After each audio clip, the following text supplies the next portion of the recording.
Sarinah. Gedung ini merupakan salah satu gedung bersejarah yang ada di DKI Jakarta. Karena gedung ini merupakan saksi sejarah bangkitnya ekonomi Indonesia pada tahun 1960-an. Karena Presiden Republik Indonesia yang pertama, Insinyur Soekarno, menggagas dibangunnya gedung Sarinah ini sebagai pusat perbelanjaan yang mengangkat produk lokal dari Indonesia.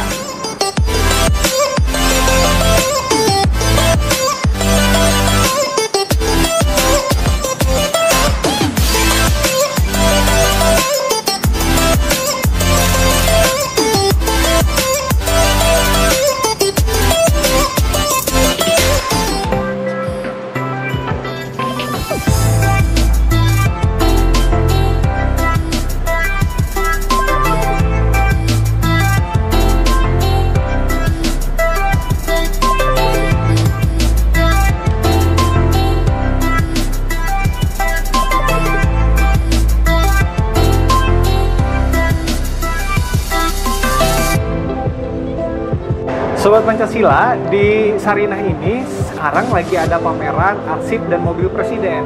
Nah, sekarang kita udah ada di lantai paling atas. Ini ada pameran arsip yang menceritakan tentang bagaimana presiden dari masa ke masa menghadapi krisis yang dihadapi di masa kepemimpinannya. Nah, gimana ceritanya dan apa aja krisis-krisis yang dialami oleh presiden dan bagaimana cara mengatasinya? Yuk, kita lihat langsung aja.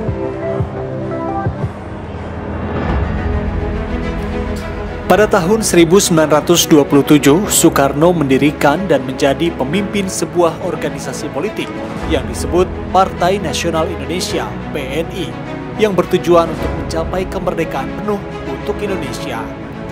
Namun aktivitas politik subversif ini menyebabkan penangkapan dan juga pemenjaraannya oleh rezim pemerintah kolonial Belanda yang represif di tahun 1929. Bagi orang-orang Indonesia pada saat itu, pembuangan Soekarno malah memperkuat saja citranya sebagai pahlawan nasional dan pejuang kemerdekaan. Sewaktu Jepang menginvasi Hindia Belanda pada bulan Maret 1942, Soekarno menganggap kolaborasi dengan Jepang sebagai satu-satunya cara untuk meraih kemerdekaan secara sukses. Sebuah taktik yang terbukti efektif. Sampai saat ini, masyarakat Indonesia sangat menghormati dan mengagumi Soekarno, pencetus dari nasionalisme Indonesia, karena mendedikasikan hidupnya untuk kemerdekaan Indonesia dan membawa identitas politik baru kepada negara Indonesia. Presiden Soeharto. Kepemimpinan Presiden Soeharto dimulai sejak 12 Maret 1967 ketika ia diangkat oleh MPRS sebagai pejabat presiden. Kemudian MPRS melantiknya sebagai Presiden Republik Indonesia kedua pada 27 Maret 1968.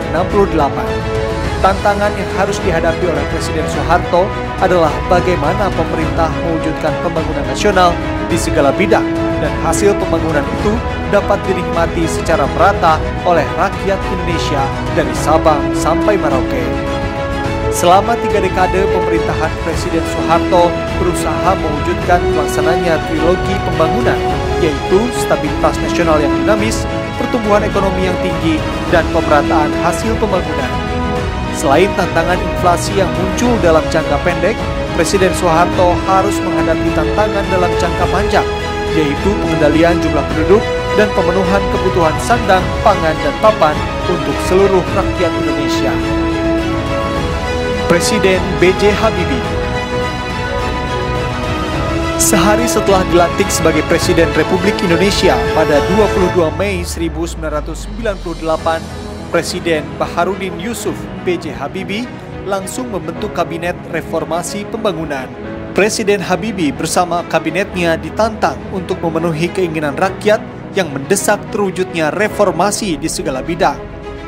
Jika tidak cermat dan sigap menghadapi desakan itu, boleh jadi ancaman krisis ekonomi yang sebelumnya telah menjalar menjadi krisis sosial politik akan berkembang menjadi krisis kepercayaan kepada pemerintah. Tantangan berat lainnya yang harus dihadapi, ekonomi Indonesia masih terpuruk. Akibatnya jumlah angka pengangguran terus membengkak. Pergolakan di beberapa daerah yang menuntut untuk berpisah dari NKRI terus terjadi. semua tantangan yang membentang di awal masa reformasi itu harus dicari penyelesaiannya oleh Presiden B.J. Habibie dalam waktu yang relatif singkat.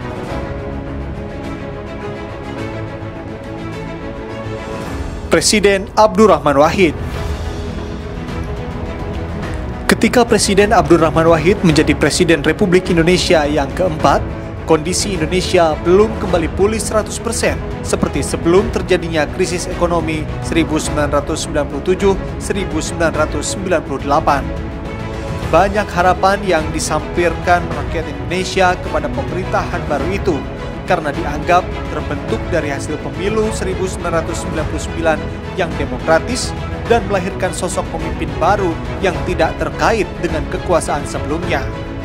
Rakyat Indonesia tentu berharap agar pemerintahan yang lahir dari gerakan reformasi ini menjadi pemerintahan yang lebih baik, bukan pemerintah yang otoriter, tapi pemerintah yang mampu mewujudkan kesejahteraan dan keadilan.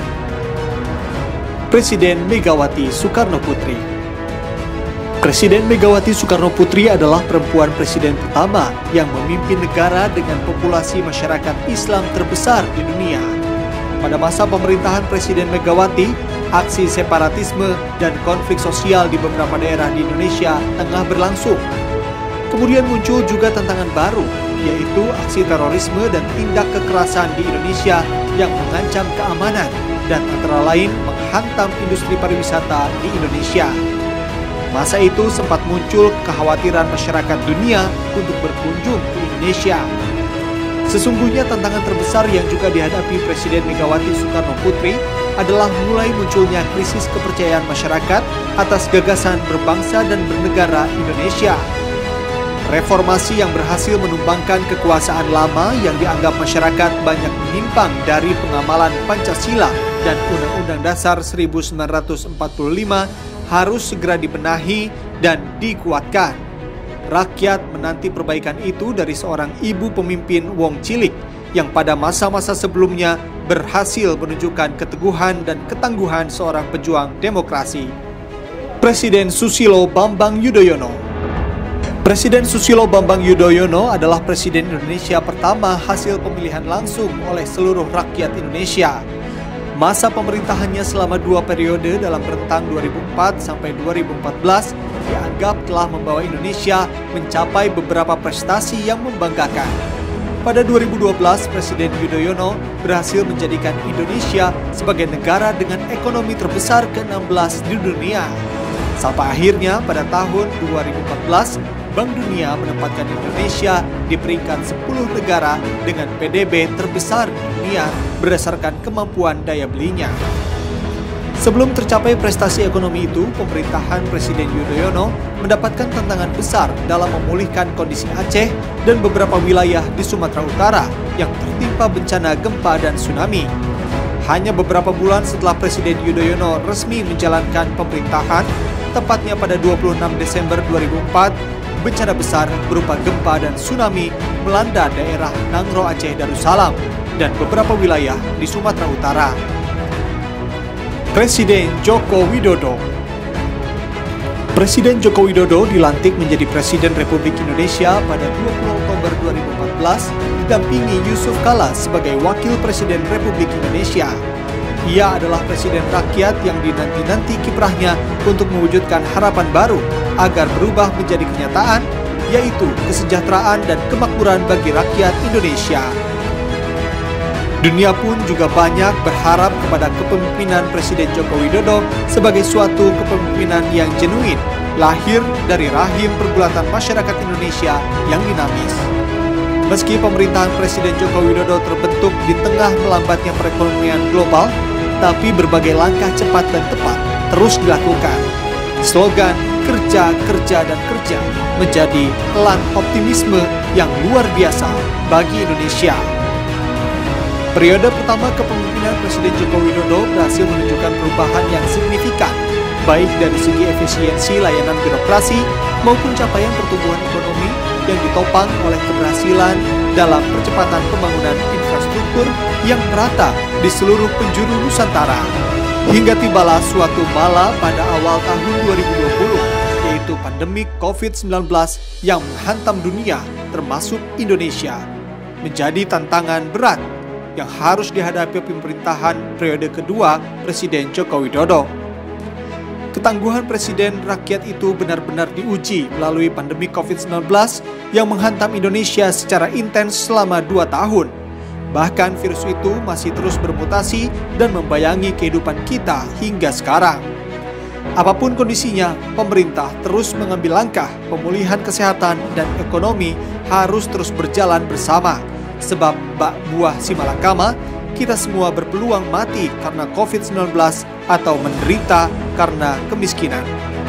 Ketika pandemi masih mendera, Presiden Joko Widodo terus mengajak seluruh rakyat Indonesia untuk menjadikan krisis akibat pandemi sebagai momentum transformasi, yaitu cara bekerja yang lebih efisien, fleksibel, dengan memprioritaskan penggunaan teknologi.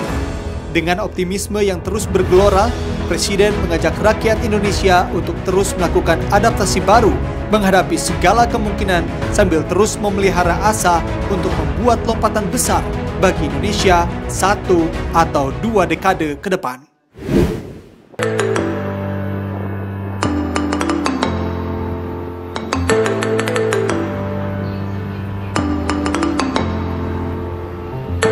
Sobat Pancasila, ini dia koleksi mobil dinas Presiden, mulai dari Presiden Soekarno sampai dengan Presiden Joko Widodo.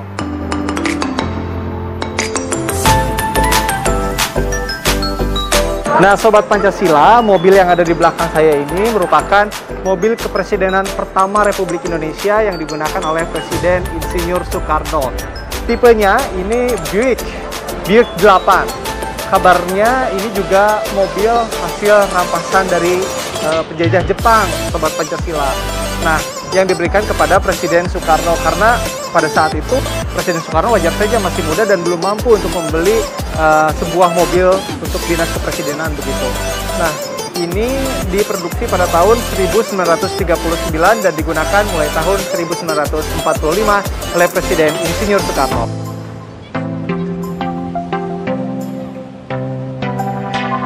Nah, Sobat Pancasila, yang unik dari mobil Buick 8 ini adalah mobil ini ada pembatas sekat kaca di tengah-tengah antara supir dan juga penumpang yang ada di belakangnya. Nah, sekat kaca ini bisa dibuka, Sobat Pancasila, dengan memutar tuas yang ada di bagian belakang.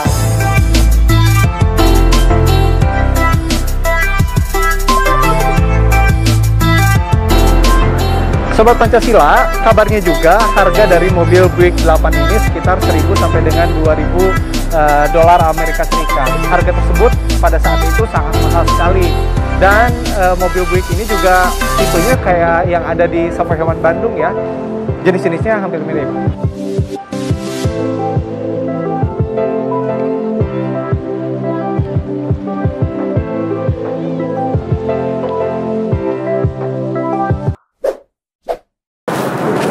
Nah, gimana Sobat Pancasila? Menarik bukan? Tadi kita udah ngeliat arsip Presiden dalam mengatasi krisis dari masa ke masa. Lalu juga di sini ada mobil Presiden yang digunakan dan juga menyimpan cerita sejarah tersendiri bersama Presiden dalam menyelesaikan permasalahan-permasalahan yang terjadi pada negara Indonesia.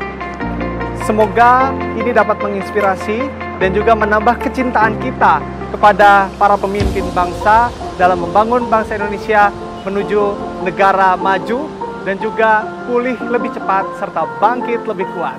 Dirgahayu Republik Indonesia. Salam Pancasila.